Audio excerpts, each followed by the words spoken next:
Pendiri Partai Umat Amin Rais mengkritik keras pendeklarasian Gibran Rakabuming sebagai cawapres Prabowo Subianto. Kritikan itu disampaikan oleh Amin di kawasan Menteng, Jakarta Pusat, Jumat 27 Oktober 2023. Amin Rais menilai pendeklarasian Gibran pasca putusan MK membuat aturan seolah dimainkan.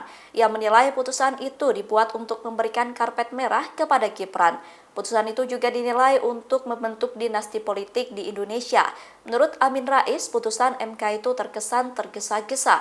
Ia berharap agar keputusan MK yang mengizinkan Gibran maju Pilpres terus dipikirkan kembali.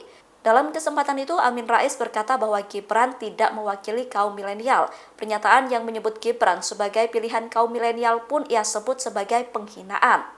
Amin Rais berkata bahwa Gibran adalah milenial gadungan.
Download Tribun X sekarang, menghadirkan lokal menjadi Indonesia.